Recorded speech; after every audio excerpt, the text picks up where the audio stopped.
The grunt. I was born in a place humans call Central Africa, in a dense rainforest so beautiful no crayons could ever do it justice. Gorillas don't name their newborns right away the way humans do. We get to know our babies first. We wait to see hints of what might yet be. When they saw how much she loved to chase me around the forest, my parents decided on my twin sister's name, Tag. Oh, how I loved to play tag with my sister. She was nimble, but when I got too close, she would leap onto my unsuspecting father. Then I would join her, and we would bounce on the tolerant belly until he gave us the grunt, the rooting pig sound that meant, enough. Protector. My family, which humans call a troop, was just like any other gorilla family. There were 10 of us, my father, the silverback, my mother, and 3 other adult females, a juvenile male called a blackback, and two other young gorillas. Tag and I were the babies of the group. We squabbled now and then, as families will, but my father knew how to keep us in line with his simple scowl. And for the most part, we were happy to do what we were meant to do, to feed and forage and nap and play. My father was a master at leading us to the ripest fruit for our morning feast and the finest branches for our night nest. He was everything a silverback is meant to be, a guide, a teacher, a protector.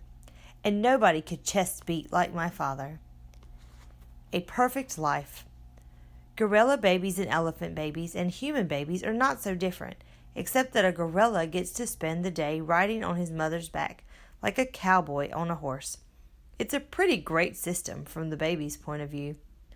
Slowly, carefully, a young gorilla begins to venture farther and farther away from the safety of his mother's arms. He learns the skills he will need as an adult. How to make a nest of branches, weave them tightly or they will fall apart in the middle of the night. How to beat your chest, cup your palms to amplify the sound. How to go vining from tree to tree. Don't let go.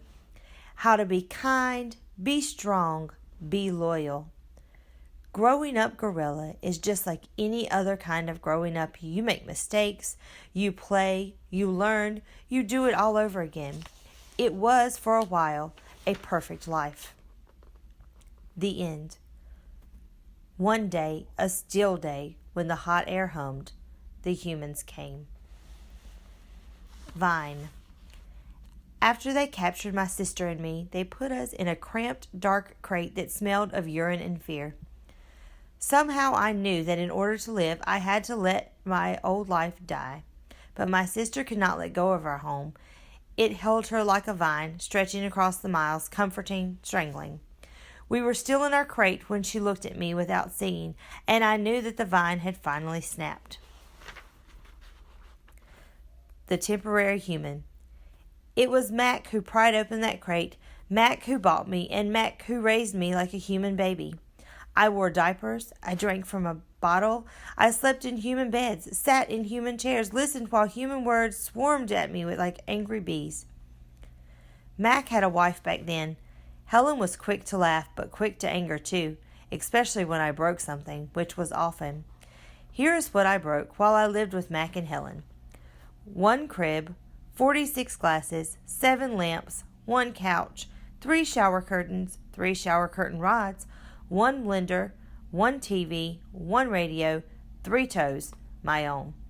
I broke the blender when I squeezed 3 tubes of toothpaste and a bottle of glue into it. I broke my toes attempting to swing from a lamp fixture on the ceiling. I broke 46 glasses. Well, it turns out there are many ways to break a glass.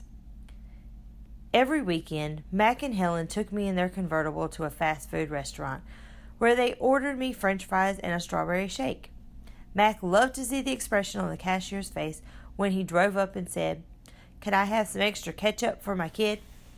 I went to baseball games, to the grocery store, to a movie theater, even to the circus. They didn't have a gorilla. I rode a little motorbike and blew out candles on a birthday cake. My life as a human was a glamorous one, although my parents, traditional sorts, would not have approved. Hunger. In my life as a human, I was well tended.